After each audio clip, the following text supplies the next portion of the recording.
Saya Nadia Belfasya Putri dengan NIM G1E12505. Di sini saya membahas pada pertemuan 7 mengenai ikatan, pengikatan, dan isomerisme yang mempengaruhi aktivitas dan eliminasi berbagai obat.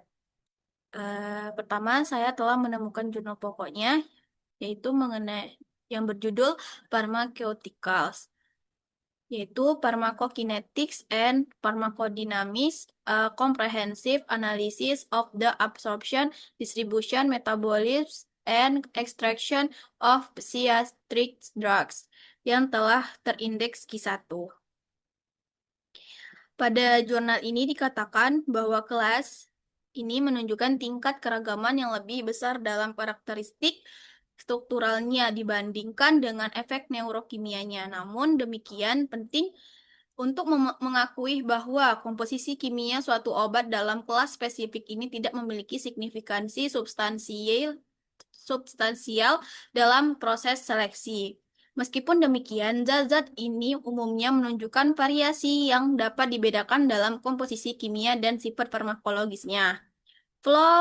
Fluoxetine adalah penghambat pengambilan kembali serotonin selektif atau SSRI pertama yang diperkenalkan secara luas untuk penggunaan klinis di bagian besar negara.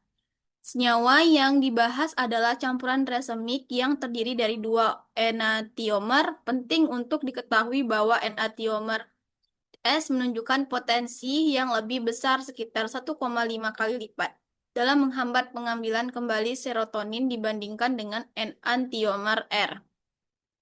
Enantiomer S menunjukkan kemanjuran sekitar 20 kali lebih tinggi dalam menghambat penyerapan kembali dibandingkan dengan enantiomer R.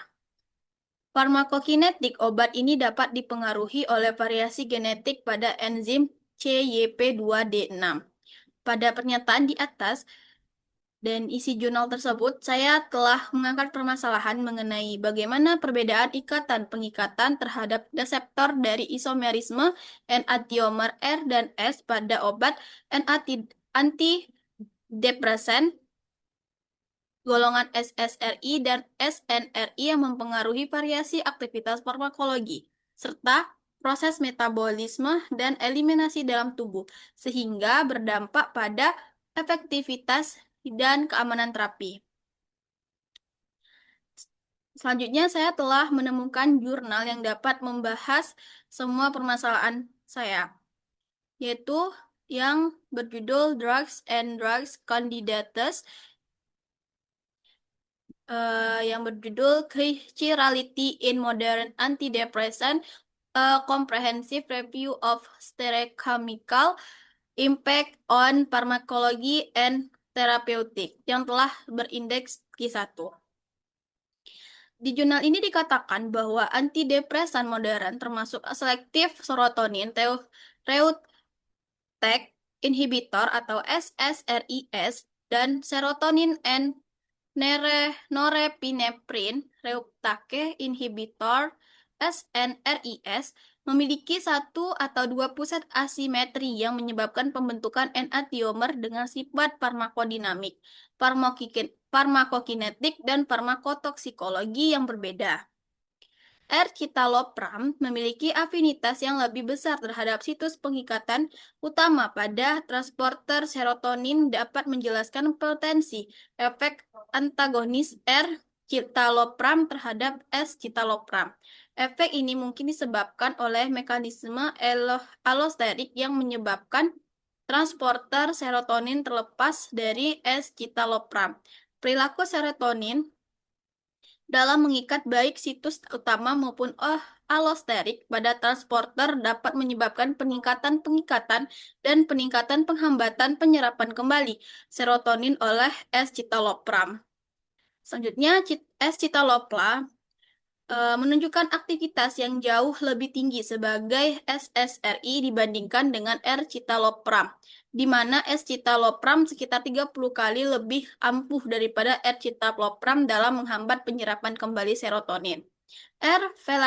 Venlafaxine merupakan penghambat kuat penyerapan kembali serotonin dan norepinefrin, sedangkan venlafaxin lebih selektif dalam menghambat penyerapan kembali serotonin. S-citalopram lebih disukai oleh CYP3A4 dan CYP2C19, sedangkan R-citalopram lebih disukai oleh CYP2D6. Selektivitas stereokimia ini menghasilkan farmakokinetik yang lebih mudah diprediksi untuk S-citalopram dibandingkan dengan rasematnya. Metabolisme venlafaxine bersifat stereoselektif dengan CYP2 D6 menunjukkan selektivitas yang lebih tinggi untuk mengubah R-penlasine menjadi R. Kemudian, enantiomer dapat dimetabolisme dengan laju yang berbeda atau melalui jalur yang berbeda dengan yang menyebabkan variasi konsentrasi obat dan akibatnya hasil terapi. Penggunaan enantiomer murni menawarkan keuntungan signifikan seperti pengurangan dosis, peningkatan selektivitas reseptor, efek samping yang lebih sedikit, dan penurunan interaksi obat. Peran stereokimia dalam farmakoterapi antidepresan sangat signifikan, membentuk tidak hanya profil farmakokinetik dan farmakodinamik obat-obatan ini, tetapi juga efektivitas dan keamanan klinis secara keseluruhan. Dapat kita lihat pada struktur ini, yaitu struktur R-fluoxetin dan S-fluoxetin menunjukkan adanya isomerisme. Enantiomer R atau S akibat pusat chiral sehingga memiliki orientasi 3 dimensi yang berbeda.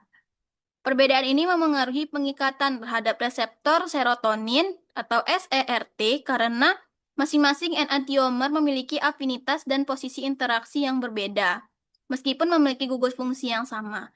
Akibatnya terjadi variasi aktivitas farmakologi di mana salah satu enantiomer lebih poten dalam menghambat reuptake serotonin. Selain itu, perbedaan struktur spesial juga menyebabkan metabolisme dan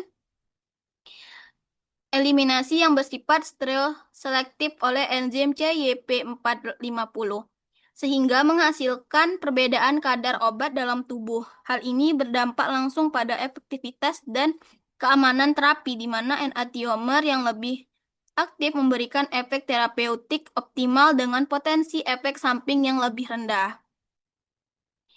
Kesimpulannya, perbedaan isomerisme R atau S pada obat antidepresan golongan SSRI dan SNRI menghasilkan orientasi struktur 3 dimensi yang berbeda sehingga memengaruhi ikatan dan pengikatan terhadap reseptor serta menentukan kekuatan dan selektivitas interaksi obat.